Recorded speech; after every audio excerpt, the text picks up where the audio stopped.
Bonjour à tous et bienvenue dans cette nouvelle vidéo dans laquelle je vais vous parler d'Astonishing X-Men en format de poche chez Panini Comics. Je reviendrai un peu sur le format, mais avant de commencer, probablement la semaine prochaine, si j'ai le temps, je vous ferai une petite vidéo sur le Batman Terre 1 qui est sorti là en intégrale, donc qui regroupe les 3 volumes chez Urban.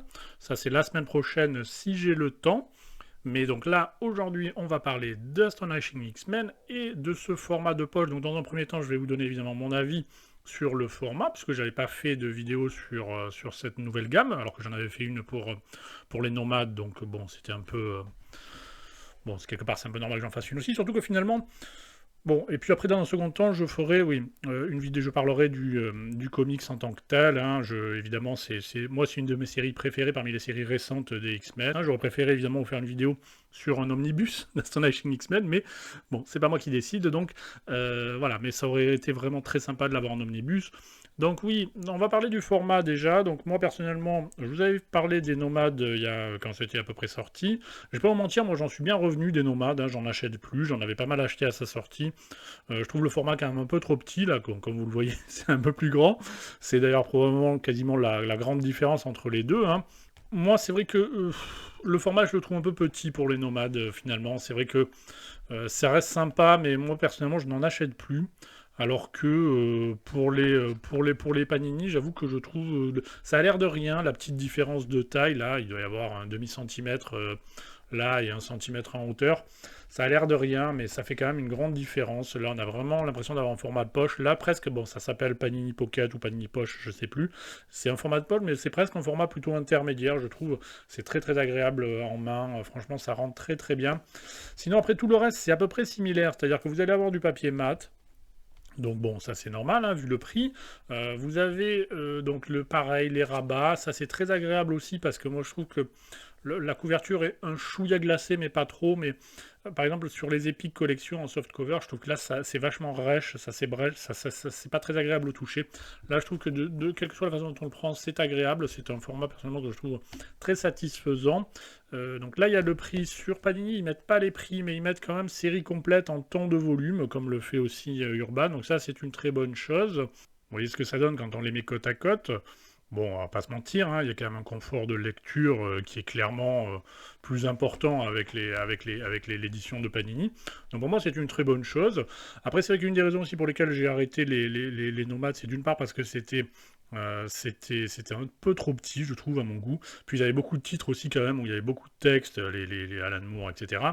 Et puis aussi, ils ont quand même pas mal monté les prix, je trouve. Il y a de plus en plus de volumes, j'ai l'impression qu'ils sont à plus de 10 euros, qui est pour moi vraiment un no-go. Hein, clairement, si ça dépasse 10 euros pour moi, ça n'a aucun sens, ce genre d'édition. Donc là, je sais pas pour le moment, je sais pas s'ils vont pas tenter aussi Panini de le faire, je sais pas s'ils n'en ont pas déjà annoncé un, peut-être à plus de 10 euros, je suis pas sûr. Mais pour le moment, ça reste quand même en dessous de 10 euros. Pour moi, c'est une évidence. Hein. Tu fais pas des trucs comme ça à plus de 10 euros, sinon ça n'a aucun intérêt, quoi. Je veux dire, enfin, déjà 10, c'est limite trop. Je trouve que c'est bien de les laisser entre 8 et 9. C'est sympa. À partir de 10, c'est la limite. Au-delà, pour moi, c'est non, hein, clairement. Après, je sais pas si le format est vraiment un grand succès en librairie, parce que c'est vrai que moi, là où je vais, il n'y a pas encore de présentoir, etc. Donc j'espère que Panini en fournira quand la gamme sera plus étoffée. Parce que pour moi, on voit vraiment le présentoir Urban qui est bien rempli, avec beaucoup de stock. Les éditions Panini, comme il n'y a pas de présentoir, du coup, il n'y a pas grand-chose. Moi, petit magasin de BD qui est en bas de chez moi, par exemple, bah, il y en a que 2-3 mis dans les rayons, donc forcément... quand t'as pas de présentoir, tu te sens pas obligé de faire ton réassort à fond, quoi. Donc j'espère qu'ils vont développer un peu ça, parce que la gamme, elle est bonne. Hein. Vous avez vu les titres qui sont sortis. Là, ils vous en montrent quelques-uns. Donc c'est des titres essentiellement récents. Hein. C'est ce qu'ils ont annoncé. Des titres récents. Donc du coup, c'est bien parce que graphiquement, ce sont des titres généralement qui sont très graphiques, évidemment, avec moins de texte que ceux que l'on avait l'habitude à mon époque. Donc du coup, le petit format, du coup, gêne un chouïa moins. Ça reste très lisible. Sauf que le dessin prend... Vous avez généralement soit des petites marges, soit carrément pas de marge du tout, vous voyez, donc du coup, ça passe, c'est vraiment, sur des trucs old school, ça serait peut-être un chouïa plus gênant, mais là ils ont sorti une gamme de titres qui est quand même assez intéressante, il y a des trucs, bon, Avenger X-Men, c'est un peu moyen, on va pas se mentir, mais sinon, il y a quand même des trucs sympas, c'est des poids lourds, ils ressortent, donc Ultimate Spider-Man, Ultimate Civil War, donc là, Astonishing X-Men, ils annoncent beaucoup de titres, donc récents, qui J'ai vu dans les prochaines. Alors, je crois qu'au début de l'année, ils vont sortir quand même le Daredevil de Frank Miller. Mais sinon, il va y avoir aussi le Straczynski, le Spider-Man de Straczynski qui va sortir, je crois. Donc, ça reste des titres dans l'ensemble relativement récents, qui sont faciles à lire en petit format, qui peuvent plaire évidemment à un jeune public qui a pas forcément, qui va pas forcément être attiré par le old school. Donc, c'est vrai que moi, je trouve que c'est plutôt satisfaisant, vraiment, le choix des. Et ce qui est intéressant, ils ont sorti aussi The Boys. J'ai vu aussi qu'ils allaient sortir Kick-Ass, je crois. Donc on voit. Ce qui est intéressant, c'est qu'on voit là l'intérêt de ce format, notamment par rapport aux Epic, comme on en parlait la dernière fois, c'est que c'est un format qui fait concurrence à rien. Donc du coup, ils peuvent même sortir des titres qu'ils ont sortis en omnibus il n'y a pas très longtemps, puisque là ils sortent Ultimate Spider-Man, donc il y a The Boys, ils vont sortir Kick-Ass, pareil, qui est sorti en omnibus, je crois aussi. Donc il n'y a pas très longtemps, pas si longtemps que ça. Alors que c'est vrai que pour les Epic, bah voilà, ça faisait concurrence si vous le sortez, ça fait concurrence aux intégrales, ça fait concurrence aux omnibus. Donc en soi, les Epic, c'est une gamme. Moi, ce que j'ai toujours dit, ce que j'ai toujours pensé, c'est qu'en soi, c'était pas dans leur intérêt que ça fonctionne, quoi. Et on le voit d'ailleurs au titre, au niveau du line-up de départ, hein, des titres qui sont choisis. On voyait que les trucs potentiellement vendeurs, ils allaient préférer les sortir soit en intégrale, soit en omnibus. Alors que là, à la rigueur, tu t'en fous, quoi. Parce que c'est pas un truc, les gens, ils vont pas dire, ah ben non, j'achète pas l'omnibus, j'achète le poche, parce que voilà, quoi. C'est deux quand même, logiques d'achat qui sont complètement différentes. Donc, du coup, ils peuvent, j'ai envie de dire, sortir ce qu'ils veulent, les titres qu'ils pensent qui vont marcher le mieux, sans se préoccuper de réfléchir de, ah oui, mais non, ça, on l'a sorti comme ci et comme ça, etc. Donc, c'est plutôt sympa. Moi, j'en suis très satisfait de ce format. Je vais continuer à regarder comme ça que là, John Cassaday, c'est vraiment très simpa. Le format, donc là, l'avantage, moi j'aurais aimé qu'il sorte en omnibus, c'est vrai, parce que les dessins sont absolument magnifiques. Tout est dessiné par John Cassaday. Il n'y a qu'un scénariste, donc Josh Whedon, et un dessinateur, John Cassaday. Même si, du coup, c'est vrai qu'il avait un peu du mal en termes de régularité, puisqu'on voit que ça saute des mois, il n'y avait pas vraiment une périodicité mensuelle. Mais là, ça passe à juillet, après août, surtout dans le deuxième volume d'ailleurs, vous allez voir. Ça passe. Mais bon, on s'en fout, quoi. Non, je dis ça parce qu'on en discutait la dernière fois. Oui, qu'il y a beaucoup, ça passe de avril à juin, donc il y a eu des délais, oui, août, octobre, etc. Mais bon, on s'en fout, ça gêne que les gens qui les achètent la première fois en format mensuel. Après, dans toutes les rééditions, tu t'en fous, l'important c'est d'avoir ton run avec un seul scénariste et un seul dessinateur, donc pour avoir vraiment une homogénéité et un truc qui pète la classe du début à la fin. Et parlant de ça, j'ai quelques autres volumes là. Ce qui est intéressant aussi, c'est que, vous savez ce que je râlais la semaine dernière sur les crédits qui n'étaient pas faits correctement dans l'omnibus. Je trouve ça assez chelou quand même de voir que pour une édition à 10 balles, c'est fait, mais pas pour un omnibus à 90 balles. Bon, moi je trouve ça un peu curieux, mais bon. Donc là, ouais, ce Astonishing X-Men, ça suit en fait, si vous voulez, le run de Grant Morrison sur qui s'appelait New X-Men. Moi, j'étais pas un grand fan des New X-Men. Là, honnêtement, oui, c'est un bon point d'entrée, si vous voulez, dans l'univers des X-Men. C'est une série, même si ça se situe complètement dans la continuité quand même. Hein. C'est pas non plus genre Ultimate X-Men ou Ultimate Spider-Man, c'est-à-dire c'est pas un autre univers, etc. Ça se situe, donc on va revenir sur des choses qui ont été faites auparavant. Notamment, évidemment, le truc le plus significatif et dont on se souvient souvent, c'est évidemment, on voit direct, on commence avec Kitty. Ce qui est bien aussi, c'est que c'est une équipe relativement restreinte, là encore, quoi, avec, on voit des petites références, évidemment, passages classiques d'Uncanny X-Men, et il y en aura plusieurs, d'ailleurs. Une équipe relativement réduite avec Cyclope, Le Fauve, Kitty, Emma Frost, etc. Wolverine, et vous voyez comme ça pète la classe, c'est magnifique. Je sais plus ce que je disais, c'est pas grave. Oui, les costumes, voilà. On en pense souvent aux costumes, évidemment, quand on passe au New X-Men. Moi, c'était quelque chose que j'appréciais pas beaucoup. Et d'entrée, d'ailleurs, ils font un peu des vannes là-dessus, ils font des petites références, voilà. Tu vas pas nous parler des collants, hein, etc. Parlant de Cyclope, et Cyclope dit si, il faut, etc., parce qu'on a une mission, etc. Les super-héros portent des costumes, voilà. Et tout ce cuir noir, franchement, ça énerve les gens. je trouve ça excellent. Mais alors moi, c'est pas que ça m'énervait, mais c'est que je trouvais ça moche aussi, hein, très sincèrement. Alors là, donc on retrouve effectivement les costumes. Vous voyez une équipe qui est quand même assez réduite. Hein, ça va être très graphique, très cinématographique. Cassaday, franchement, c'est magnifique, je trouve, cette série. Ça tient donc en 2 volumes, hein, 2 volumes voilà, donc il y a 4 arcs en tout, qui peuvent se lire relativement facilement, même si vous n'avez pas trop de connaissances sur les X-Men, même si je vous dis, on va voir que ça va revenir sur certaines choses qui avaient été faites auparavant. Déjà, là, on voit déjà les références au costume, mais aussi sur certains personnages. Et là, malheureusement, je pense que je vais prévenir d'entrée que ça risque de spoiler, notamment le premier volume. Parce que déjà, il va y avoir des spoils visuels, donc j'ai envie de dire, de toute manière, je vois pas comment je pourrais. Donc, après, c'est une relativement vieille série. Bon, pour moi, c'est récent, mais ça date quand même quoi, une vingtaine d'années, ce genre de truc. Et donc, oui, donc dans le premier arc, donc ça va spoiler quand même. Ça va spoiler, je le dis clairement, notamment le premier arc, donc le premier volume. Donc dans le premier arc, il y a une histoire ils ont trouvé un vaccin, enfin une sorte de remède pour voilà, mettre fin aux gènes mutants. Donc du coup, ça va créer des problématiques, des gens qui veulent effectivement obtenir ce vaccin pour ne plus être mutants, etc. Donc entre ceux qui veulent rester mutants, d'autres qui ne veulent pas, etc. Donc ça va créer évidemment des tensions, des choses qui sont relativement connues, mais qui sont plutôt bien faites. Franchement, c'est très très direct, ça se lit très facilement. Oui, bon, il n'y a pas énormément de texte, mais même il n'y a pas énormément de personnages, ça va quand même relativement droit au but. Donc chaque arc, si vous voulez, peut même se voir comme une petite saison d'une série, etc. Et il peut se lire très facilement, c'est pas trop lourd, parce que c'est vrai que les X-Men, souvent, c'est un peu lourd, quoi, pour les gens, quoi. Pour rentrer dans les X-Men, c'est un peu, entre tous les personnages, entre toutes les histoires, etc. Là, ça va quand même relativement à l'essentiel, et c'est des histoires très plaisantes à suivre, je trouve. Euh, je sais plus ce que je voulais dire. Ouais, donc là, ça va spoiler. Vous aviez un personnage qui était mort, alors, en l'occurrence Colossus, et là, bon, bah, vous allez voir qu'en fait, il n'est pas vraiment mort, quoi. Donc voilà, j'avais prévenu que ça allait spoiler. Hein. Mais voilà, donc il faut, pour ce vaccin ou ce remède contre le gène mutant, etc., apparemment, bah, ils ont fait des expériences sur Colossus qu'on croyait mort. Et là, bon, c'est un petit gimmick un peu relou, hein, voilà, il y a l'apparition de Colossus. Mais après, bon, c'est un truc qui m'a un peu saoulé parce que c'est vrai que, ah machin, il est pas mort et tout, quelle surprise et tout.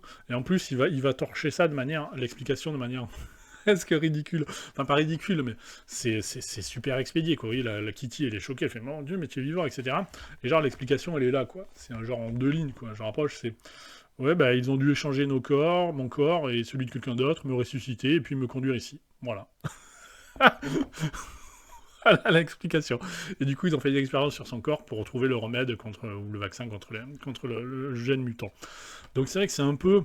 Et c'est marrant parce que cette série, moi, je l'aime beaucoup, alors qu'il y a justement ces éléments-là qui sont... Il y a plusieurs tics de la modernité, enfin pas forcément de la modernité, mais plusieurs trucs qui sont des choses qui, moi, me gênent un peu dans les comics, c'est-à-dire le fait de ressusciter quelqu'un, etc., ou le fait de, ah, il est mort, il est pas mort, au bout d'un moment, c'est un peu gonflant. Le fait de faire passer aussi le professeur Xavier pour un gros salaud, ce sera dans le deuxième, non, dans le deuxième arc, quoi. Là aussi, c'est un truc qui, moi, normalement, me gonfle vraiment. Mais malgré ces petits trucs qui, normalement, devraient me détourner de cette série, finalement, je la trouve, je vous dis, moi, plus sympathique que New X-Men, plus sympathique que même qu'Ultimate X-Men. C'est que Colossus, donc du coup, ils vont ressusciter, mais il va y avoir toute une aventure, ça va vraiment, avec Kitty et tous, les relations vont se développer, enfin, vont avancer, et ça va être sympa, et même Colossus, il va avoir un rôle un peu badass et tout, donc ça, c'est quand même cool, enfin, en tout cas, pas badass, mais, enfin, un petit peu, mais disons qu'il va être vraiment avoir des arcs construits sur lui, ce qui n'a pas toujours été le cas, quand même, Colossus. Ouais, niveau doublage, j'allais dire, pardon. Nouveau traduction, il y a 2-3 trucs parfois qui sont un peu relous, comme là par exemple. Donc ça c'était Horde, ouais, le gars du Breakworld, on y reviendra dans le deuxième tome, qui est le grand méchant, donc qui avait kidnappé Colossus, qui avait fait qui l'avait séquestré, qui fait des tests sur lui, etc. Et là il y a Wolverine, donc ils l'ont battu et tout, ils ont sûrement le prendre, et en fait il travaillait un peu pour Nick Fury et tout, hein, d'une certaine manière. Et donc Nick Fury dit non, vous y touchez pas. Et là, il y a Wolverine qui dit ce cornichon est un diplomate, Fury. Et ça, c'est vrai que moi, voir Wolverine dire, traiter quelqu'un. Alors, c'est le roi des nicknames, hein, et de dire, voilà, d'appeler comme ça des gens, mais d'appeler quelqu'un cornichon, quelqu'un en plus qu'il a envie de tuer, je sais pas, j'ai du mal à le visualiser, quoi. Ça me paraît assez délirant. Surtout que là, donc, t'as Wolverine qui dit ce cornichon, et genre, limite la page d'après, t'as quand même Emma Frost qui est censée être un peu une aristo et tout, qui va dire t'es de mèche avec ce connard, t'es au courant de rien, étonnant pour un fou de merde comme toi, parlant à Fury. Donc là, t'as elle qui parle comme ça, et Wolverine qui dit hé, ce cornichon, non, tu nous le laisses. Quoi. Bon, ok. Mais bon, c'est toujours, voilà, il y a toujours 2-3 petits enfin pas ratés, mais 2-3 petits trucs un peu gênants dans la traduction, mais très peu, globalement, ça passe relativement bien. Et vous voyez que c'est quand même, ça pète la classe. Hein. C'est très, ouais, le lancer de Wolverine, évidemment, le sport national des X-Men, mais Donc rien que pour ça, j'ai envie de dire, il fallait faire revenir Colossus. Mais ouais, c'est vraiment cool. Je vous dis, c'est quand même graphiquement... On est au deuxième arc, là, déjà. Voilà, Dangereuse, le deuxième arc, là aussi, je vais un peu spoiler. Enfin, disons, mais bon, c'est une vieille série, quand même. Hein. Mais vous voyez, comme bon, là, le premier épisode, bon, ils sont avec les Fantastiques, c'est un peu osef. Ça démarre là, vraiment, quoi. C'est avec, donc, la salle des dangers. Voilà, c'est la salle des dangers qui va devenir un peu personnifiée et qui va, qui est en fait une IA, etc., qui avait été... Mais vous voyez comme c'est classe, quoi. C'est cette sentinelle-là, elle est magnifique, quoi. Et tout est magnifique, quasiment, je trouve, sur ce run, quoi. Donc c'est vraiment très très sympa. Et donc c'est là, oui, c'est...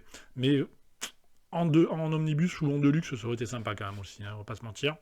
Parce que c'est quand même très spectaculaire, très cinématographique, je me répète, je me couperai au cas où si je me répète trop. Ouais, donc ça c'est la salle des dangers qui va prendre possession et qui va se créer un corps un peu et qui va devenir une sorte d'Ultron. Et qui forcément va vouloir mettre sa race aux X-Men, mais en faisant passer évidemment au final le professeur Xavier pour le gros des connards, mais bon ça on a l'habitude maintenant. Et c'est ça qui me dérange quand t'as grandi dans les années 80, parce que bon, détruire les idoles ça va bien 2 minutes quoi. Mais oui, qu'est-ce que je disais, ouais, vous voyez comme c'est beau quand même, c'est superbe, hein. Et donc voilà, il y a la salle des dangers qui en fait, avec ses modifications Shi'ar, qui avait été une sorte d'intelligence artificielle là, qui prend cette forme-là, et qui va vouloir s'en prendre aux X-Men et au professeur Xavier. Bref, donc vous voyez, c'est très très sympa. Moi j'aime beaucoup cette série. Les 2 premiers arcs, pour moi c'est du kiff. Le 3e, donc qui apparaît dans le 2e volume, j'aime un petit peu moins. Oui, comme ça, ouais, pardon quand même. Quoi. Vraiment ça quoi. Moi cette sentinelle quoi. C'est un peu magnifique quoi. Il y en a d'autres, regardez-moi ça, c'est quand même sublime. Hein. Et c'est vrai que ça peut se lire par un novice. Je dirais pas que c'est forcément le meilleur point d'entrée dans la mesure où effectivement ça prend en compte des éléments qui étaient dans le passé, mais sans que ce soit trop lourd. Donc ça peut effectivement être un relativement bon point d'entrée, on va dire, dans l'univers des X-Men. Et puis surtout, qu'est-ce que ça claque, quoi. Ensuite, donc dans le 2e volume, vous allez avoir 2 autres arcs sur lesquels je vais passer plus rapidement. Le premier notamment avec le Club des Damnés et Cassandra Nova, qui est un personnage que j'apprécie pas plus que ça personnellement, qui est... ouais, je suis moins fan de cet arc-là. Donc avec le Club des damnés, oups, je recentre quand même. Mais ça reste très sympa hein, à suivre, il n'y a pas de souci. Kitty, je crois, c'est là où il passe quand même un peu la vitesse supérieure, je crois. Ou peut-être après. Bon, les trucs chelous avec Emma Frost et Jean, évidemment. Donc là, bon, je passe un petit peu plus vite, parce que bon, je ne vais pas non plus tout spoiler, déjà que j'ai vachement spoilé le premier volume. Mais de toute manière, c'était quasiment obligé, parce que bon, au moins pour le premier arc, t'étais obligé de spoiler quand même un petit peu. Et ensuite, vous avez donc le dernier arc, qui est là, Invincible, qui va se passer donc sur la planète du Gugus qu'on avait vu au début, Horde, là, du fameux Breakworld. Et là, moi, j'ai beaucoup aimé, parce que bon, c'est vrai que déjà, j'aime bien quand les X-Men sont dans l'espace, hein, ça quand même rappelle les grandes heures de l'équipe. Et c'est très sympathique, donc on va avoir cette civilisation. Donc dans cette civilisation, ils ont une mythe, et c'est pour ça d'ailleurs qu'ils voulaient tuer tous les mutants. Je ne l'ai pas dit, mais bon voilà. Parce qu'en fait, ils avaient une légende selon laquelle un X-Men détruirait leur monde. Ces gens donc, du Breakworld. Et on apprend là que... Bon, ils sont pas particulièrement sympathiques, ces gens, de toute manière, donc à la rigueur, on pourrait dire Osef. Mais là, on apprend que voilà, la personne, ou peut-être avant, je sais plus, que la personne censée, le X-Men censé détruire leur monde, en fait, c'est Colossus. Et là, ils vont y aller, les X-Men, dans leur monde, et bon, on va être confronté effectivement à cette légende, et c'est plutôt sympa. Moi, j'aime beaucoup graphiquement, comme vous le voyez, c'est toujours classe, hein, et l'histoire se tient, elle se lit plutôt correctement. J'aime bien surtout, c'est que ça met, voilà, bon, il y a des trucs sublimes, hein, mais ça met surtout bien l'accent sur Colossus, et comme ça pète quand même, c'est magnifique, hein. Moi, je trouve ça magnifique. Mais voilà, ça met l'accent sur Colossus en tant que point central d'une histoire, et ça, j'ai envie de dire, c'est quand même pas si courant que ça. Même Cyclope est pas trop énervant, je trouve, dans ce run, donc c'est quand même assez sympa. La plupart des personnages sont assez agréables. Bon, comme vous le voyez, entre Kitty et Colossus et Peter, donc ça, voilà, ça y va, mais bon, tant mieux, hein, tant mieux. Et vous voyez que c'est magnifique. Donc voilà, donc ça c'est le 4e arc. Ouais, vraiment splendide. Hein. Et donc, voilà, bon, je ne vais pas spoiler plus que ça. Après, ça se termine par le Giant Size. Et Et voilà, et donc il y a pas mal d'autres volumes, donc après, donc ça, honnêtement, si vous voulez découvrir les X-Men, moi je vous le dis clairement, achetez Astonishing X-Men, euh, plutôt que Avenger X-Men, quoi, parce que là c'est un event, et déjà les events, voilà, Euh, et celui-là en l'occurrence il est pas ouf, quoi, il y a des trucs de Romita Junior, hein, parfois qui sont limite moches même, si vous voulez découvrir, ça c'est une grosse baston, donc c'est pour les gens qui aiment vraiment la baston, c'est sympa, mais c'est pas, je trouve, incroyablement bien dessiné. Là vous avez aussi 15 000 dessinateurs, bon là ça se comprend parce que c'est un event, alors que là vous avez John Cassaday du début à la fin, et franchement ça tue, et l'histoire je trouve aussi plus agréable à lire et à suivre Astonishing X-Men que Avenger vs X-Men. Toutes les events on en bouffe en permanence, et bon, sans que ce soit forcément très intéressant, et celui-là en l'occurrence je trouve que c'est quand même fait partie quand même des events relativement faibles. Voilà, donc la semaine prochaine, peut-être Batman. Et sinon, moi je me prendrai, je vous dis, je pense, d'autres volumes en poche, là, ou pocket, selon comment on appelle. Je sais pas si je vous ferai des vidéos à chaque fois, mais par exemple, typiquement pour Kick-Ass, un truc que moi je suis pas particulièrement, je l'avais pas pris en omnibus, typiquement, je pourrais par exemple le prendre en poche, quoi. Le Straczynski Spider-Man, j'aurais préféré en omnibus, mais bon, en poche, pourquoi pas, il faut voir, quoi. Il faut voir surtout si après ils vont vraiment sur le old school, à mon avis, ça sera peut-être plus compliqué, mais pourquoi pas. L'avenir nous le dira. Sur ce, je vous dis à bientôt.